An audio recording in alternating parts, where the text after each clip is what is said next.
Selamat siang Bapak Ibu dan teman-teman semua.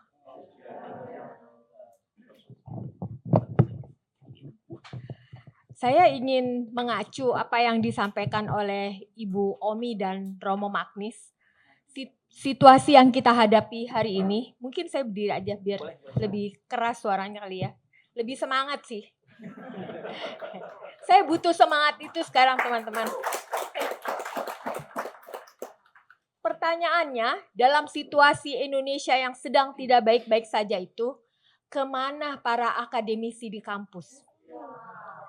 Pertanyaan itu sangat relevan karena Indonesia itu diperjuangkan, dijaga, dimerdekakan, dirawat oleh kaum intelektual. Di antaranya adalah para pendiri bangsa kita. Kaum intelektual itu tidak perlu punya ijazah doktor atau jadi profesor, nggak perlu. Kaum intelektual adalah kita semua yang ada di sini. Kaum intelektual publik. Mengapa menjadi penting untuk mempersoalkan keberadaan kaum intelektual di dalam babakan sejarah Indonesia? Banyak sekali buku, di PowerPoint saya itu ada buku-buku yang menjelaskan tentang bagaimana gerakan masyarakat sipil itu yang selalu menyelamatkan Indonesia dari berbagai persoalan berat. Dan sayangnya sejarah Indonesia tidak mencatat secara memadai di dalam gerakan masyarakat sipil, kaum intelektual, itu ada gerakan perempuan juga. Jadi sebenarnya sejarah Indonesia itu kurang separuh ditulisnya. Saya ingin mengapa ini menjadi penting buat saya? Karena ada anak muda yang bilang, saya nggak tahu 98 ada apa karena saya belum lahir. Betapa celakanya suatu bangsa kalau anak mudanya teralienasi dari literasi sejarah. Bagaimana bisa membangun bangsa kalau dia nggak tahu apa yang pernah terjadi, sehingga nggak tahu apa yang harus dipertahankan yang baik dan harus dihindarkan apa yang salah dalam sejarah. Nah, saya agak fokus sedikit kepada soal gerakan perempuan yang tidak pernah kita tahu dari guru kita sejak SD sampai universitas. Tahun 1915 sudah banyak organisasi perempuan, di antaranya adalah Putri Mahardika. Mahardika itu artinya mereka udah mikirin kemerdekaan ya. Jauh sebelum proklamasi itu, sudah kirim mosi kepada pemerintah Belanda untuk minta persamaan di muka hukum, gitu. Hebat banget pada waktu itu. Lalu 1930 ada Perikatan Perhimpunan Istri Indonesia kirim mosi lagi kepada pemerintah Belanda untuk minta hak politik perempuan. Itu gerakan perempuan seluruh dunia memang yang diperjuangkan adalah hak politik untuk ikut dalam pemilu Dewan Kota Batavia. Dan 1938 sudah ada perempuan duduk di Dewan Kota itu. Dan 1955 pemilu Indonesia yang selalu diklaim sebagai pemilu terbaik, perempuan sudah ikut dalam pemilu dan itu bukan sesuatu yang gratis karena pernah diperjuangkan sebelumnya. Lalu 1928 hanya beda 3 bulan dari Sumpah Pemuda, ada Kongres Perempuan pertama di Jogja. Perjuangannya sama, mereka ingin kemerdekaan ya. Dan kemudian di seputar proklamasi itu ada perempuan, boleh kasih lihat fotonya enggak? Di Soekarno itu dikelilingi oleh para perempuan, tapi selalu yang disebut adalah founding fathers, nggak ada founding mothers-nya ya. Nah, maaf ya, saya harus mengatakan itu.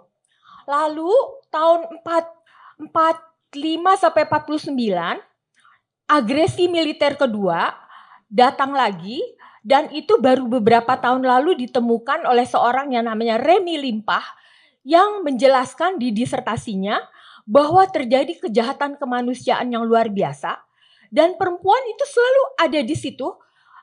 Ketika terjadi pembakaran kampung di Sumatera dan Pulau Jawa, dan perempuan itu setiap 17 Agustus ada yang lari-lari secara sembunyi-sembunyi ke Gedung Juang untuk mengibarkan bendera merah putih. Jadi kita harus tahu bahwa bendera merah putih itu bukan sekedar simbol dan kain saja, tetapi di situ adalah darah dan air mata dari para pendiri bangsa kita. Lalu juga, nah sekarang saya mau ke 65 nih, karena banyak banget nanti teman-teman baca sendiri. Buku-bukunya sayangnya tidak banyak ditulis oleh orang Indonesia sendiri tuh, gerakan perempuan. Banyak ditulis oleh Indonesianis, para perempuan di luar negeri ya. Tahun 65 itu banyak intelektual perempuan yang kita sudah bongkar-bongkar semua bukti-bukti ilmiahnya. Mereka dipolitisasi, digerwanikan, dan mereka kalau yang dikirim ke luar negeri, ke negara-negara yang dianggap bukan sahabat Indonesia ya, dianggap sebagai negara komunis, lalu dinyatakan sebagai pengkhianat bangsa, dan mereka begitu saja kehilangan kewarganegaraannya. Lalu juga kelompok intelektual perempuan, para pegawai, guru-guru ditangkap tanpa proses peradilan, dipenjara di berbagai tempat termasuk di Pelantungan ya.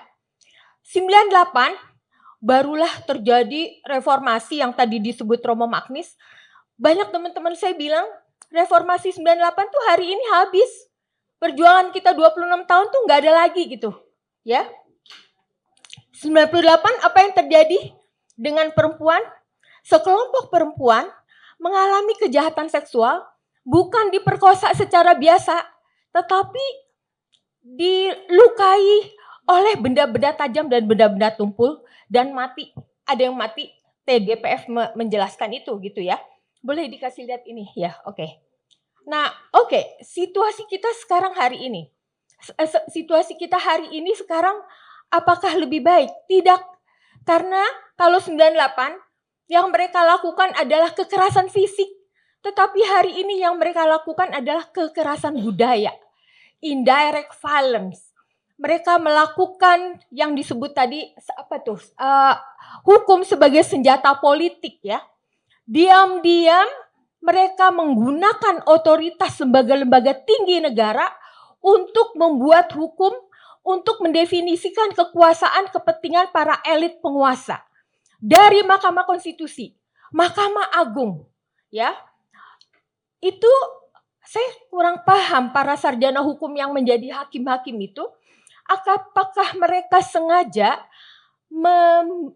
menyalahgunakan teori yang mereka dapat di kelas positivisme hukum, yang memang aliran itu apabila disalahgunakan akan begitu saja eksistensinya diletakkan pada huruf-huruf teks-teks dari pasal-pasal. Dan eksistensi itu dilepaskan dari substansinya. Apakah substansinya adil, tidak adil, berdampak apa, itu tidak dipentingkan. Itu sebabnya maka Mahkamah Konstitusi yang dinyatakan melanggar etika berat tidak bisa digugurkan gitu. Mahasiswa saya kalau semester 1 ya begitu, percaya bahwa hukum itu diciptakan untuk mendatangkan keadilan, menjaga masyarakat dari kejahatan, keserakahan. Tapi kalau mereka udah semester 5 ikut kuliah saya, dari buku teori hukum yang sama, ada aliran yang namanya Critical Legal Studies yang mengatakan bahwa hukum itu diciptakan untuk mendefinisikan kepentingan kekuasaan. Caranya bagaimana bekerjanya? Sekelompok elit penguasa yang jumlahnya kecil melakukan represi terhadap kelompok, ini dari Marsian ya Romo.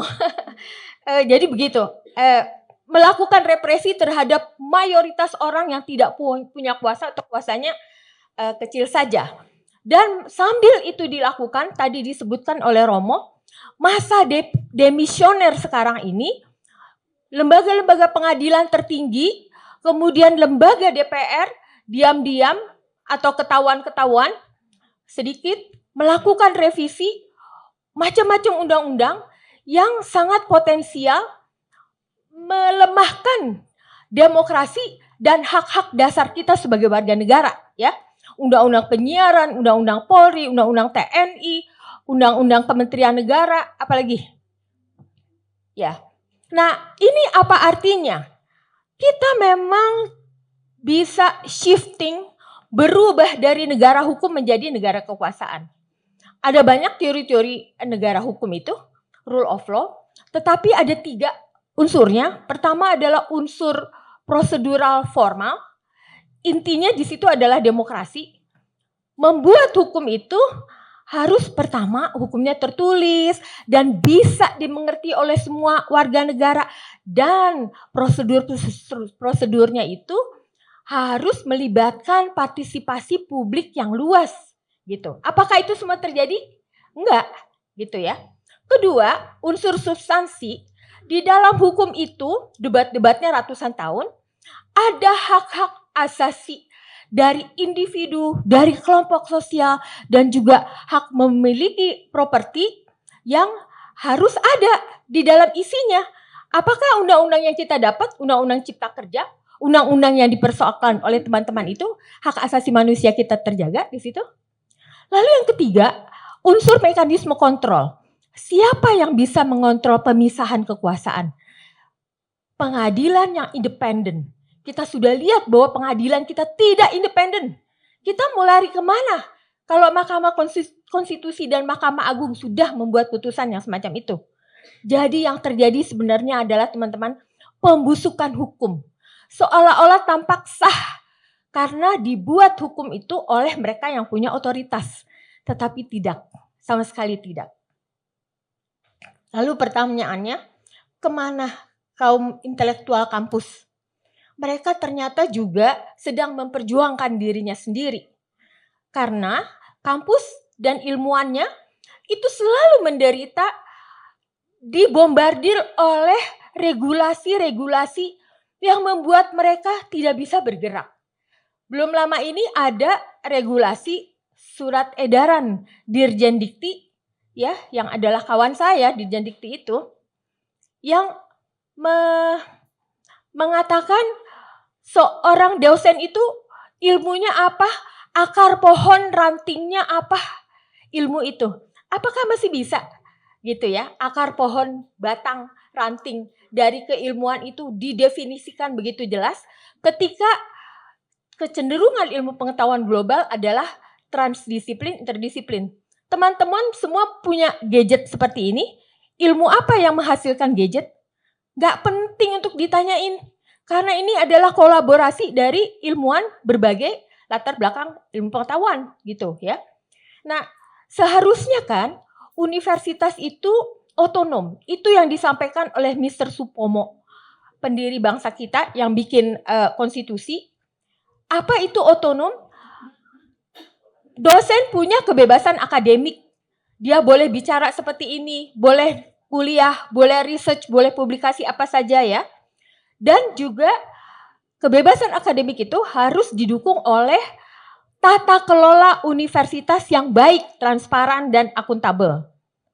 Nah, tetapi yang terjadi adalah ilmu pengetahuan itu direduksi sedemikian rupa menjadi soal-soal birokrasi dan administrasi. Teman-teman yang dosen di sini pasti merasakan setiap semester kita dikontrol oleh pemerintah, kita mesti laporan melakukan apa saja. Kalau tidak memenuhi target, maka tunjangan kita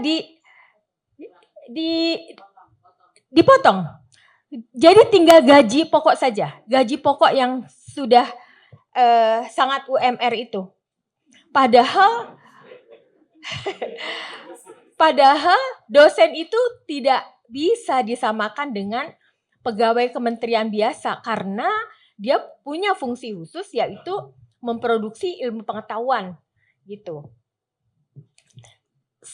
Penyeragaman kebijakan, peraturan terhadap universitas dan dosen-dosen menyebabkan tidak tumbuh universitas yang sesuai dengan kesejarahannya, dengan konteks geografi, dengan struktur sosial, kultural masyarakatnya. Harusnya kan universitas di Papua, di Kalimantan itu menjadi center of excellence dalam bidang kehutanan, kehutanan sosial, yang di Maluku jago dalam bidang oceanologi, ya, dan sebagainya dan sebagainya. Itu tidak tumbuh. Akibatnya 4.000 universitas di Indonesia, 4.000 lebih banyak daripada di negara Cina sana, menjadi universitas yang biasa-biasa aja. Belum pernah ada orang Indonesia meraih penghargaan Nobel, bukan? Karena di sini tidak ada basic science, tidak ada basic research, tidak ada. Akibatnya apa? Indonesia yang kaya raya luar biasa, nggak ada industri baja yang tangguh, nggak ada industri petrokimia yang tangguh, nggak ada industri obat-obatan yang tangguh, alat-alat rumah sakit yang tangguh. Karena semuanya itu juga kedaulatan pangan. Bayangin dong, kita gemari Pahlo Jinawi itu semuanya nggak ada. Semuanya import. Dan semuanya itu ada di headquarternya industri-industri besar itu di negara-negara maju. Itulah akibat dari penyeragaman kebijakan yang diterapkan kepada universitas di Indonesia, dan kami sebagai dosen itu betul-betul dikungkung sebagai robot-robot administratif sehingga dosen-dosen tidak bisa bergerak. Itu adalah suatu penjelasan mengapa dosen-dosen tidak ikut bersama dengan teman-teman di sini. Gitu. Dan padahal ilmuwan dan ilmunya itu memang adalah pedang bermata dua. Teman-teman nonton film Oppenheimer gak? Bagaimana temuan pengetahuan yang begitu luar biasa dikerjakan bertahun-tahun dalam hidup seorang ilmuwan, begitu dikooptasi oleh kekuasaan, maka ilmu itu berubah menjadi pembunuh massal. Di Indonesia selalu kalau kita berhadapan dengan kasus Rempang, kasus Kendeng, kami berjuang bersama dengan teman-teman akademisi, bikin petisi macam-macam. Tapi di sebelah sana juga ada ilmuannya, gitu. Jadi ilmuwan Indonesia, dan sekarang kita lihat apakah the ruling elites itu nggak ada ilmuannya? Ada, ya kan? Kita sudah tahu, nggak usah sebut namanya. Banyak profesor di bagian sana, kan? Kita sudah tahu. Jadi itulah teman-teman, saya menangis bersama dengan Ibu Omi dan teman-teman yang ada di sini, bagaimana keadaan kita hari ini. Terima kasih banyak.